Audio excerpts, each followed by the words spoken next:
Hello, everyone, and welcome back to the Symposium, Earth Climate Dreams, Depth Psychological Reflections in the Age of the Anthropocene. And our next speaker is Dr. Jeff Keel, who's both a climate scientist and a Jungian analyst, so very uniquely qualified to talk about what we're talking about here today. Jeff, thanks so much for spending some time with me today. Well, thank you, Bonnie. It's great to be here. Yeah, I'm really glad to have you with us because, first of all, I mean, you're extremely generous with your time, both as a climate scientist and as a Jungian analyst. But as I mentioned, you're also uniquely qualified to be one of probably the few people on this planet who can actually bring both of these approaches with so much expertise and experience behind you to talk about such things that are of such tremendous importance in the world. So really glad to be able to take advantage of your goodwill and your learning. And I'm going to go ahead and start reading Jeff's bio now so that you have a little bit more perspective on him and a little bit more context. And we'll also be spending some time talking about his book, which is called Facing Climate Change: An Integrated Path to the Future. So I'm sure that some of you already own that if you're attending this series. And if you don't, you probably will want to order that at some point in the near future. Again, it is a very unique bringing together of those two fields that Jeff is now so experienced in. So let's go forward. Jeffrey Keel, PhD, is a senior Jungian analyst with the C.G. Jung Institute of Colorado, the Interregional Society of Jungian Analysts, and the International Association of Analytical Psychology. He is also a senior climate scientist at the National Center for Atmospheric Research and an adjunct professor at the University of California, Santa Cruz. He is the author of the recent book, Facing Climate Change: An Integrated Path to the Future, which explores the various intersections between depth psychology and climate change. Jeffrey's interests include exploring connections between spirit and matter and the role of archetypal processes in cultural transformation, something I'm also very interested in, as many people know. He will be leading a workshop on ways of connecting to the sacredness of the everyday world at the Einsiedeln Conference on Nature and Soul, taking place June 2017 in Santa Fe, New Mexico. And I'm hoping, Jeff, that a lot of people that are listening to this will actually be able to converge at that conference and maybe have some face-to-face connection. I think that could be really nice. Mm-hmm. So why don't we launch into this thing and talk about, I guess, the kind of the elephant in the room here. The name of this series is Earth Climate Dreams. And of course, the word climate cannot be missed in there. A lot of us who are interested in Jungian and depth psychologies have done a lot of reading, writing, or talking about Earth connections and wisdom traditions that connect to Earth-based peoples and that sort of thing. And of course, a lot of Jungians and depth psychology-oriented practitioners are talking about dreams. That's one of the very core tenets of all of this. But climate, I think, is a fairly new idea to introduce into a Jungian sort of evaluation. And it's not because people don't want to or can't, it's just that not everybody really knows where to start. Maybe I should speak for myself. It's kind of hard to know where to start because climate is such a huge issue and it's growing at such an incredible rate as a topic. I mean, you can't go a day without seeing multiple postings or news articles that come across about what's happening with the climate right now. So maybe we can start by just launching into what some of the psychological effects of climate change are. And it's not a simple way to slide the boat in the water here, if you know what I mean. But it's a really important one. And that is that I think people are being affected on a very deep level, whether they are conscious of it or not, by the things that they are hearing, that they know that are resonating with them in some part of their body maybe about what's happening with the climate. And yet they have no idea how to do anything about it. They don't have an understanding of how to be able to take action. And I certainly know that's the case with me. I can recycle until the cows come home, but it's not going to solve the issue, if you know what I mean. Right. So let's start by talking about how, what's the importance, I guess, of facing climate change? Well, yeah, I think it's clearly essential that we face the problem directly. And we have to do that through our conscious realm as well as the unconscious.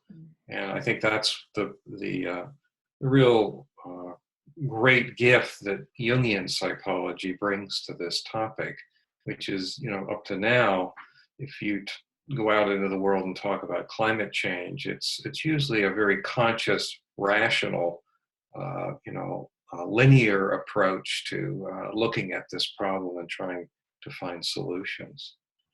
So yeah, I think one of the problems that we have in facing this, it really came to me when I was going out giving presentations, science presentations to the public on this topic. And in the midst of one of those presentations, I realized this is having a tremendous effect on the public, the people that I was speaking to. So the next time that I was invited to speak to the public, I actually performed a little experiment in that I stopped after a while of talking about science and said, I'm really interested in how everyone's feeling. I've provided you with some, or presented to you, some pretty disturbing information about what's going on now, and especially what will happen in the future if we continue to on the path that we've been on for the last century. And it was a really interesting experience because, first of all, there was dead silence. They weren't, the people weren't expecting to be asked how they were feeling about what they were hearing. But the emotions that came up after that question were things like helplessness, hopelessness, sadness, anger, a sense of completely being lost amidst all the facts that were presented to them. Dissociation actually often occurs. People just space out. And it was after doing this a number of times, talking to the public and asking them how they feel, or when I would be with just an individual, how do you feel about this? It became very clear that there's just this group of affective reactions, which are trauma affective reactions. If you go to a textbook on trauma and look up the affect that's often associated with trauma, be it physical or psychological, there they are, all of those feelings, all of those affective reactions. So that was really for me the wake up around the role of psyche's reaction to what's happening in the world with regards to climate. Of course, the other way that this appears is in people's dreams. People that I was working with, even though we wouldn't sit around and talk about climate change, their dreams were reflecting what's happening in the world. And Jung talks about this, that often dreams are not just about a particular person's personal life. They are talking about, the dreams are bringing in images of what's happening out in the whole world. And I think that's really occurring in today's world. People are, the woundedness of nature, the shifts that are occurring in things like ocean and sea level rise, those are imagistic motifs that are appearing over and over in people's dreams that are connected perhaps to their personal lives, their personal traumas, but there's a collective trauma that's going on, namely climate change, that is affecting the unconscious, and it's showing up in our dreams. And so there's a bridge that we can use to go into the unconscious and explore what its reaction is to climate change, but also what its role is in climate change. I think this is the other thing that I think is very important to explore, and I talk about this in the book, is, why are we doing this? If we're seemingly rational human beings and we understand what the problem is, why do we persist in, destroying the planet? Yeah, it's a kind of insanity when you look at it. Yeah, it is. It is. It's a form of insanity, and where is that coming from? Well, there are conscious motives that you can look at and study, but my feeling is that a lot of this is unconscious. That there is this drive to consume the earth that's within us. There's a myth at work And again, this brings in, the role of psyche and the archetypal realm into the problem of climate change. What's the living myth that, is so persistent in today's world? And, I think it's rooted in the belief that we can continually consume the planet. We can continually create this vast materialistic society that's, we believe or we hope is going to appease us in some way or make us feel whole.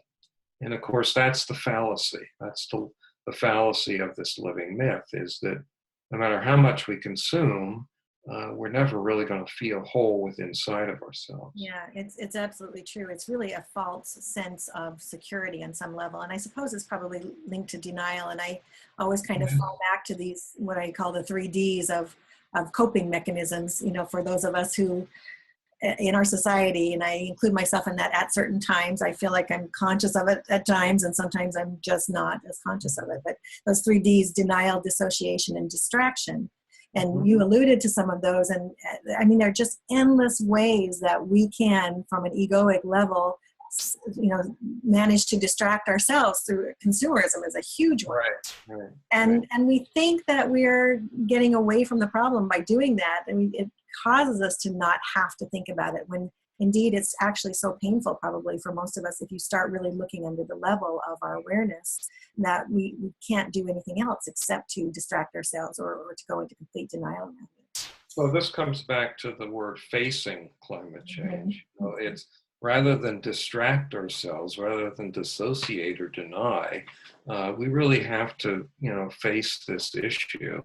And that's how we overcome or work with any issue that we're faced with in life, is that we turn our conscious vision towards the problem, we face it and we work with it. And so what I'm encouraging people to do is use the tried and true ways that have, come out of depth psychology, or in particular Jungian psychology, to look at the problem, look at both the conscious and the unconscious realms that are related to the problem, and tap into the very thing that will actually make us feel, experience a sense of wholeness, which is the archetype of the self. So this brings in the sacred dimension, the transpersonal and sacred dimension, which I think is absolutely so essential to, addressing this issue.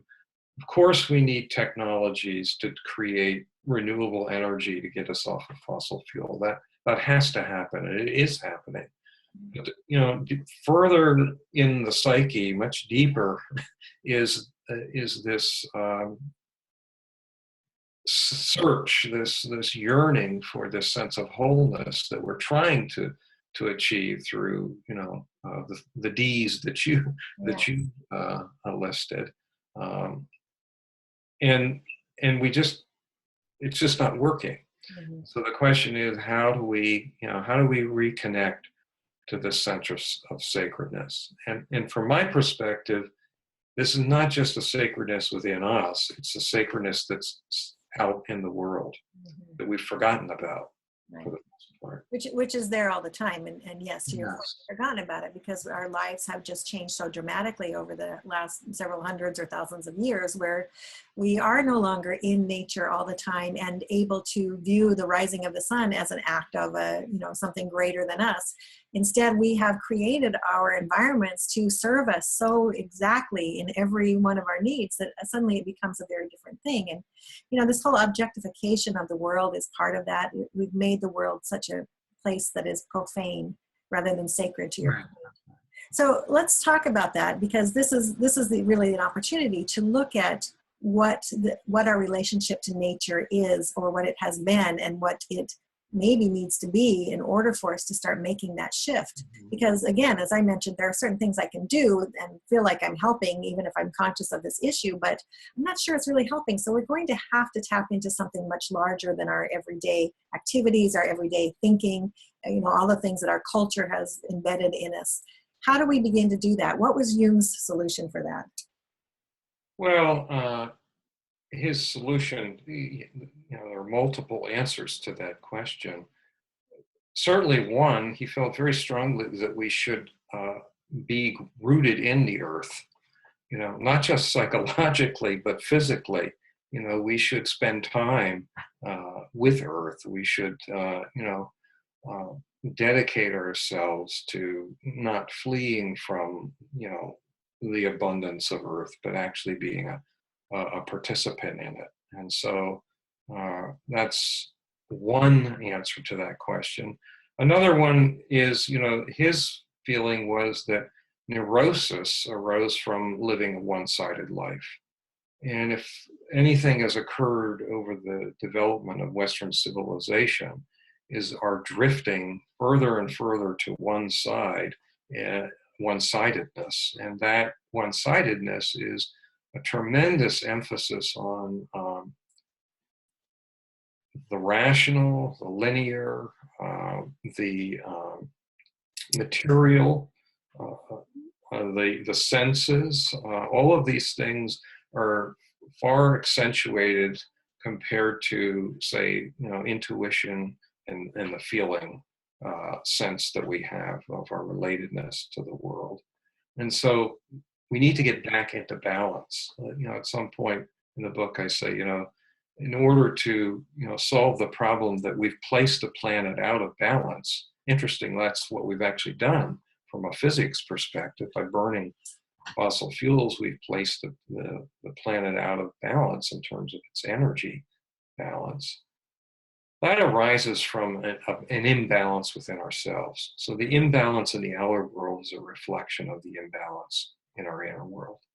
And the question is, how do we bring this, our inner world, back into balance at the same time that we're bringing the outer world into balance? How do we redeem our appreciation to the other side of our psyche, what the unconscious has to offer to us? We can do that by reconnecting to dreams. We can also do it by, what I call just everyday practices of finding the sacred in the world. Those are things that we can do at any moment. It just takes that, a little bit of awareness to wake up in the moment to see the shining thing that's before us. And we often tend to miss those opportunities. And then the other one is synchronicity. And this is where the connection between spirit and matter comes in. Jung, the latter part of his life, was fascinated with the idea of synchronicity and the occurrence of synchronicity. For me, that's still one of the great unsolved puzzles of psyche and matter is, how do synchronicities arise? I think they're actually happening all the time. And if we opened ourselves, our psyches up enough, we'd see more of them happening in our lives. But, these synchronicities bring a numinous experience. There's a numinosity there. So they too open the door to sacredness. Absolutely. Yes, and you're making me think about, our connection to nature, our own relationship with nature. The more that we're able to open ourselves to that and to whatever messages it has for us, the more we're going to start seeing those synchronicities, as you mentioned. There's a Jungian analyst named Jerome Bernstein, who's also part of this symposium, and he's written a really tremendous book. And in that book, he talks about how he believes nature itself is actually reaching out to us to bring us back from the brink of extinction. And if you begin to look at it in that way, then you start to see how if we can just slow down enough and start to become more reflective. And for me, that word reflection is just absolutely beautiful because it speaks to the absolute antithesis of how we need to be in the world in order to start to perceive some of the synchronicities. To Right. be reflective and spend time with dreams becomes a very different thing. And in the age of the acceleration, which is a term now that has begun arising, being used by social scientists to some extent, which means in the last 60 years, everything has just accelerated so dramatically from, all the inventions of ways to communicate, the globalization, everything is just happening at a much faster pace. We're manufacturing things faster. And capacity to break that cycle is going to have to begin with a few people that know a few things about a few things, and that they've gotten there because they're able to just break that pattern through a process of slowing down and reflecting. You know, I think something comes to mind when you talked about reflection and what you've just explained is going on. You know, if you think about this alchemically, which, you know, is another lens that Jung liked to look at psyche through. It's a very rich way to, I think, look at psyche. Climate change has sort of thrust us into the nigredo. You know, it is the dark place where decomposition is occurring, you know, separation has occurred.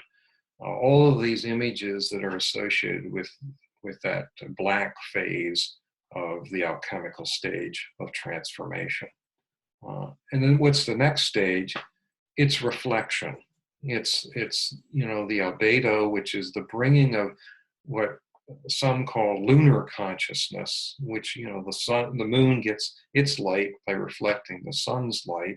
So this is the reflective part of consciousness, and that's where I think we're at right now. We're at the point where more and more people are not just using solar consciousness to look out at the world and say, what are the technologies that we need to solve this problem? How do we change economies to solve the problem? But more people I now are saying, okay, how do we really reflect on this in a slowed down way, because that's how reflective consciousness or lunar consciousness works. It's a slow process. But when you slow things down, you get to see more. You get to see those synchronicities. And then the last phase, which is the rebedo, the red phase, and Jung said, you know, this is the most important phase. Often people get so caught up in the lunar and solar consciousness phases that they feel like, well, that's it. You know, I'm done. I understand. I intellectually get it. Or I see how it all fits together. But for him, he said, you know, it was absolutely essential, that last phase. And what's the last phase? You have to embody all of the work that you've done before. Going through the nigredo, bringing lunar consciousness to the issue, bringing the solar consciousness in. Now, how do you actually bring that out into the world? You have to, as Jung said, you have to put blood into it. You know, that's the red. It has to live. And the way it lives for us is not just in psyche, but in soma, in body as well. And so we're also seeing indications of that. But, you know, from my perspective, from an alchemical perspective, if you look at climate change, you know, we've been in the nigredo for a while, a long time. We're bringing these two states of consciousness, lunar and solar, to bear on the problem. And we're seeing hints of the embodiment. Okay, but I don't, you know, we're not there yet in that. If we had truly embodied our understanding and our actions would change, we'd be well on a road to be getting ourselves off of fossil fuels. Yeah, I agree with you, and I think that you bring up such a critical piece of that. The embodiment really, you know, it's the beginning of being able to understand things with the body and not just with the head. Right. Obviously, understanding things just with the head, hearing these statistics and the horrible predictions of things that are going to happen with climate change and all that, that does serve to overwhelm us. By the time we can bring that more down into our body and just use our body as a vessel to process it, I think it becomes a very different thing. And that brings me back to what you said about coming into balance between the inner and the outer. And of course, the story that always comes to mind when you start thinking about balance of the inner and outer is that story of the Rainmaker, which was told to Jung by his good friend who brought it from China. And of course, I'm sure everybody listening to this knows that story, but just in case, the idea is that there was a village that was having terrible drought and they couldn't do anything about it, and it was getting really bad. And they brought in a man who was known to be a rainmaker. And the man came in and he said, I just need a little tent or a little hut, and I'm just going to go in there for a while. And he went in, and after 3 days, it started to snow, which brought the precipitation that was so greatly needed. And when he came out, they said, what on earth did you do? How did you make it snow? And of course, the answer was, I didn't make it snow. I just showed up here. I saw how terribly things were out of balance. Therefore, I was out of balance because it's out of balance here. So I just went in there and sat and waited until I came back into balance. And then, so, I mean, Yeah, I think that's a wonderful story. And Jung, I think he told his closest associates, they were instructed that wherever they went, wherever they were to tell that story. So that tells you how important that story was to him, you know, how it reflects how we do have to bring ourselves into balance. Otherwise, the world's really out of balance. Yeah, yeah. Sort of where we are. And I think another reason that it really appeals to me, at least, is that it indicates a way that we can all begin to do this kind of work. And it's not necessarily an extroverted activist way. And a lot of people, that they don't like that idea, and it scares them, and it does me. You know, being out in the street marching is not probably going to be my thing for a lot of different causes that I actually passionately believe in. But to think that I can be doing some valuable work toward it by being with myself and being conscious and paying attention to what's happening in my own body and with my own sense of balance about what's going on out there and what's going on in here, it becomes a very different thing, and it becomes a way forward, a doorway. Yeah, I absolutely agree. You know, you actually are doing a tremendous good and work for the world when you're doing your inner work, you know, and that's because we are all connected through the collective unconscious. So to the extent that we develop a healing working relationship with the collective unconscious, we are affecting the world. You know, now for someone who is completely outer directed and doesn't accept the existence of the such a universal connector or bridge to all beings, that's a hard thing to understand. But from my perspective and you know where I come from, it's real. It's a reality. You know, and that's how great transformation can occur through going in. And you don't have to. It's not a question of either or. Also, I mean, we can in our individual lives choose to consume less, choose to live a lifestyle that's less energy intensive. Each individual can do that, and it does help the situation. But you also have to do the inner work as well. And it's a combination of those two that I think is what it's called for right now. You know, you mentioned the Anthropocene, right? And that's a word that's in the title of this event.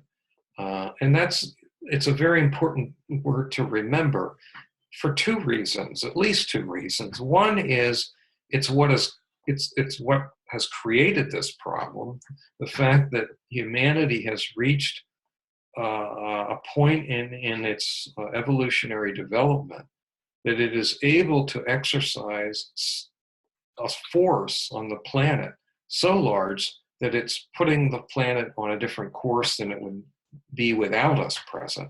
Okay, no time in the history of Earth, well, there was actually one time, it was a long, long time ago, but you know, except for that event, there's never been a time where a single species has had the power to influence the entire planet until now.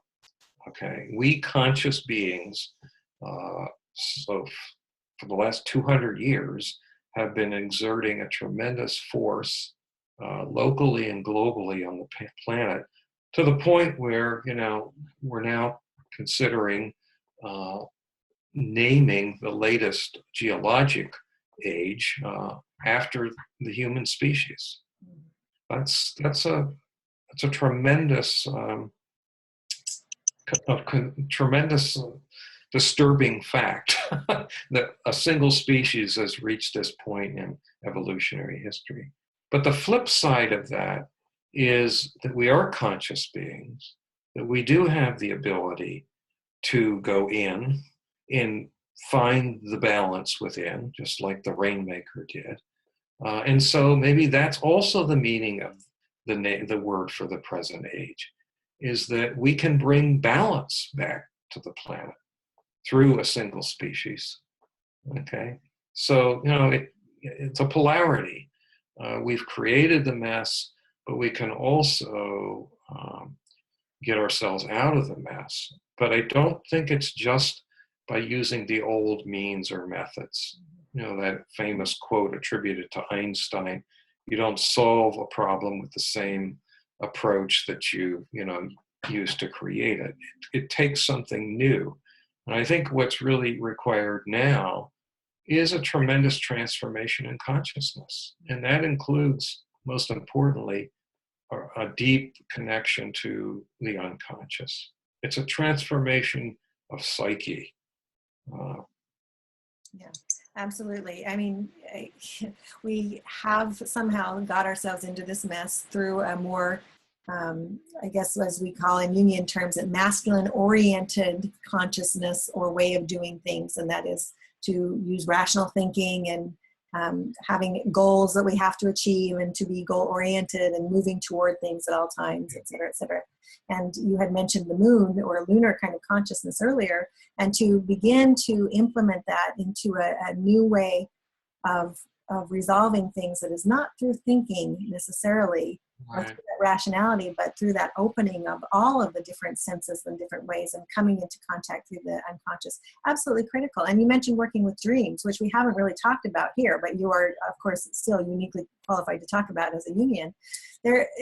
Our dreams are discounted almost across the board in the US, at least, in this culture and most Western cultures. And yet how absolutely critical might they be if indeed they are the voice of the earth, coming through and telling us valuable information that we need to know on a daily basis. Mm-hmm. Yes, well, this is another reflection of being out of balance. It just struck me, maybe we should call this the age of logos rather, as compared to the age of eros, because that's really the imbalance that we're experiencing. Is we've gone so far into the realm of logos and accentuating that. It's logos that would dismiss bringing dreams into a discussion around climate change. But Eros would respect that. Yes. She would say, okay, that's a valuable element to understanding what's going on. Mm-hmm. So listening to the unconscious through dreams, I think, is absolutely essential to creating this new age that we absolutely need to create. Mm-hmm. I'm also thinking of Jung's stages of consciousness, or states of consciousness. The first one is complete unconsciousness, that the thing that he used a phrase, participation mystique, where you're merged with everything, but you're not conscious of that, okay? And then our development has been separating, going through a steps of separation. And when we separate, we project onto other things. We project on the people around us, and we began to project out onto the heavens. We projected onto concepts like nations and nation states. And then the next step in his scheme was the rational state, where we cut the projections, or many of them, but we've become extremely rational. We've essentially sunk into a state of pure logos. And what accompanies that is a sense of meaninglessness. Mm-hmm. Okay, because we've lost the connection to the sacred, the numinous. And so the last state that he talks about is it's like participation in mystique, but you're actually conscious of the world that you're living in. Mm. So you see the sacred numinous around you. You're connected and related, okay? But you're conscious. You're not in a completely unconscious state. So it seems to me that that's where we're at. We're on the cusp of making that quantum jump from that pure logos state to this last state, or the next state, which is a conscious recognition of the numinous that surrounds us in a truly related way. See, that's the opportunity of climate change. Mm. Okay, that's the opportunity, just like a neurosis provides us with the opportunity for great transformation. That's how I have faced climate change. Mm-hmm. I'm facing it as an opportunity for tremendous global transformation in psyche, to actually realize that last state of consciousness that Jung described, which is one of extreme awareness of the numinosity and relatedness in the world. Yeah, you're pointing to some really archetypal aspects of climate change and of our response to it, of course. And I'm sure there are more even themes that we have not looked at here, but what you're saying resonates with me very strongly, because we all are familiar with that final state you mentioned of Jung. Yeah. I mean, we've all watched a sunset and just like been in absolute awe. Or Right. we watched a small child just playing and being so present and in the moment. Or we take walks in nature and just being in front of that magnificent tree, or whatever it is. So we can all relate to that idea of being self-aware and yet feeling that sense of connectedness to other things that are around us. And that's where it begins. And it's not often you hear that that climate change is an opportunity, but I think you actually hit the nail on the head. There's an opportunity. The medicine is in the wound, right? Right. And so, you think about this from a psychotherapeutic perspective, we can choose to look at our problems in life, the traumas in life, as wounds that will never heal, that we can carry as victims. Okay? That's a choice. We can choose. If we choose that, then we've actually chosen a path of continual suffering.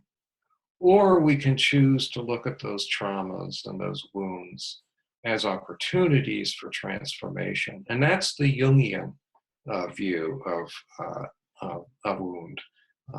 Jung, there's this old story about, when someone would come to Jung and told him, hey, I'm feeling great. My life is going great. I have no problems in life. He would look at them and say, oh, I'm so sorry to hear that.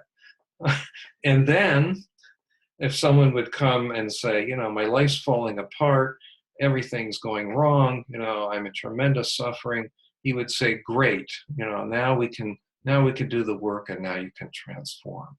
And I think it's that perspective of, which is what he brought to the table in terms of depth psychology, which is the neurosis is a calling to transform.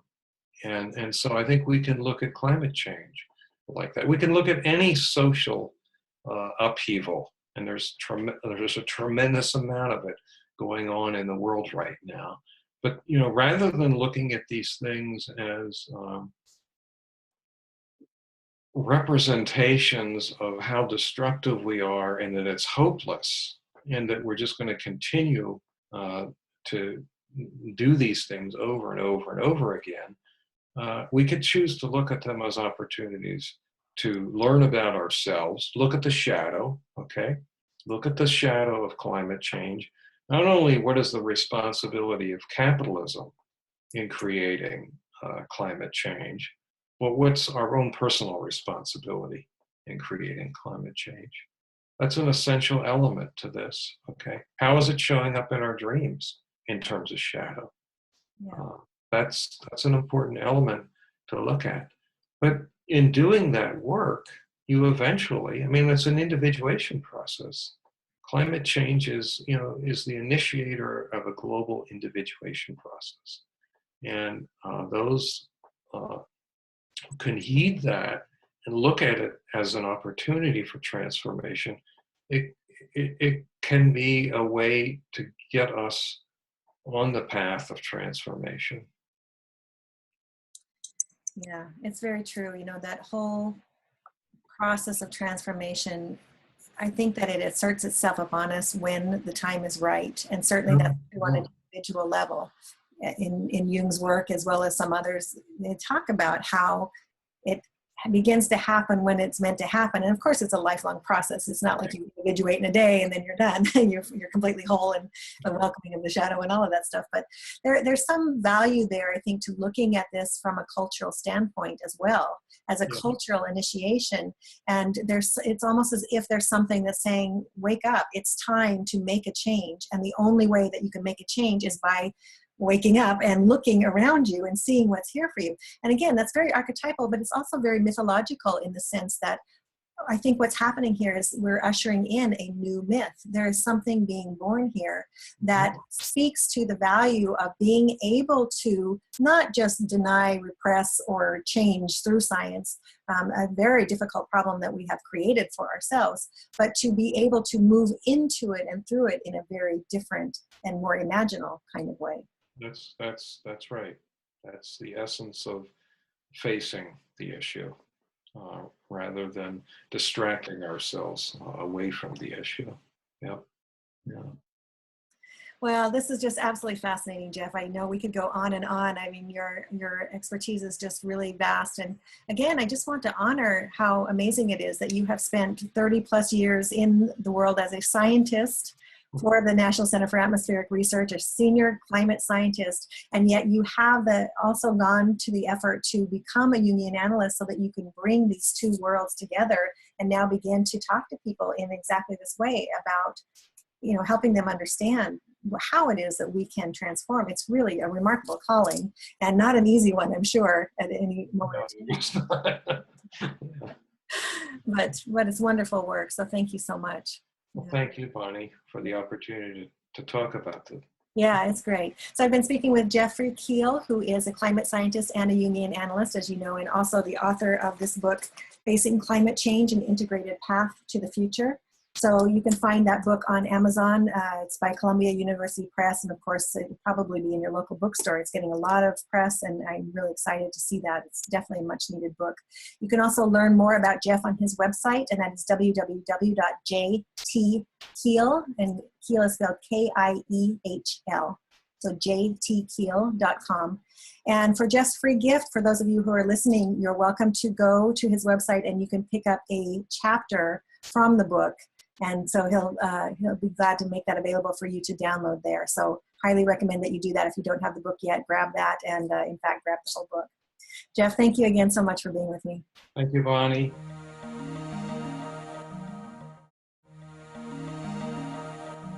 For more information, visit www.depthpsychologyalliance.com.